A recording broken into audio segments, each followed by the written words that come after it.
Item ಯಾವುದೇ ಇರಲಿ try ಮಾಡಿ ಆಚಿ ಚಿಕನ್ ಮಸಾಲಾ. ಬಿಜೆಪಿ ಜೆಡಿಎಸ್ ನಲ್ಲಿ ಯಾವುದೇ ಬೇರುಕು ಬರಲ್ಲ. ಬೆಂಗಳೂರಲ್ಲಿ ಎಚ್.ಡಿ. ಕುಮಾರಸ್ವಾಮಿ ಹೇಳಿಕೆ ಕೊಟ್ಟಿದ್ದಾರೆ.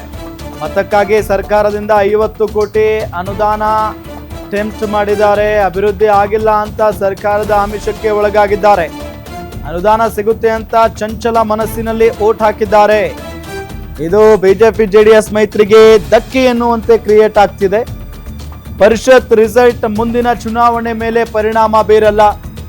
ನನ್ನ ಗುರಿ ಇರೋದು 2028ರ ಚುನಾವಣೆ ಅಂತ ಎಚ್.ಡಿ. ಕುಮಾರಸ್ವಾಮಿ ಅವರು ಹೇಳಿಕೆ ಕೊಟ್ಟಿದ್ದಾರೆ.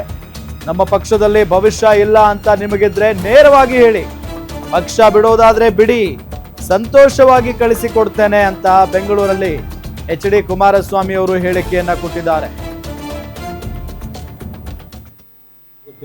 ಈಗಿನ ಸರ್ಕಾರದಲ್ಲಿ ನೀವು ನಮ್ಮ ಪಕ್ಷಕ್ಕೆ ಮತ ಕೊಟ್ಟರೆ ನಿಮಗೆ 50 ಕೋಟಿ ಕೊಡ್ತೀವಿ, 100 ಕೋಟಿ ಅನುದಾನ ಕೊಡ್ತೀವಿ, ಈ ರೀತಿಯ ಟೆಂಪ್ಟ್ ಮಾಡಿರ್ತಕ್ಕಂಥದ್ದು ನನಗೆ ಗೊತ್ತಿದೆ.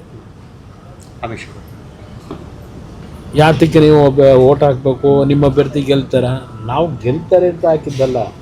ನಾನು ಹಾಕ್ಬೇಕಾದ್ರೆ ನಾನೇನು ಅಂಥ ಮುಟ್ಟಾಳನ್ನ 20 ವರ್ಷ ರಾಜಕೀಯ ಮಾಡಿ ನನಗೇನು ಗೆಲ್ತೀವಿ ಅಂತಕ್ಕಂಥದ್ದು ಆಶಾಭಾವನೆಯನ್ನು ನಾನೇನು ಇಟ್ಕೊಂಡಿರಲಿಲ್ಲ.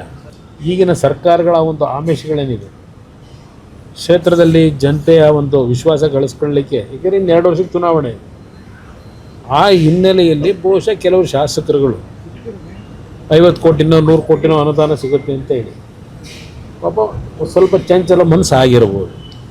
ಆದರೆ ಇದು BJP JDSಗೆ ಮೈತ್ರಿಗೆ ಧಕ್ಕೆ ಬರ್ತದೆ ಅಂತಕ್ಕಂಥ ಒಂದು ವಾತಾವರಣ ಕ್ರಿಯೇಟ್ ಏನಾಗ್ತಿದೆ. ಯಾಕೆಂದರೆ ಕಾಂಗ್ರೆಸ್ನವ್ರಿಗೆ ಬೇಕಿದೆ. ಇದು BJP JDSನ ಬಿರುಕನ್ನು ಉಂಟು ಮಾಡಬೇಕು ಅಂತಕ್ಕಂಥದ್ದು ಕಾಂಗ್ರೆಸ್ನವರಿಗೆ ಬೇಕಾಗಿರ್ತಕ್ಕಂಥದ್ದು. ಅದಿಲ್ಲದೆ ಇದ್ರೆ ಅವ್ರು ಮುಂದೆ ಏನಾಗ್ತಾರೆ ಅನ್ನೋದು ಗೊತ್ತು.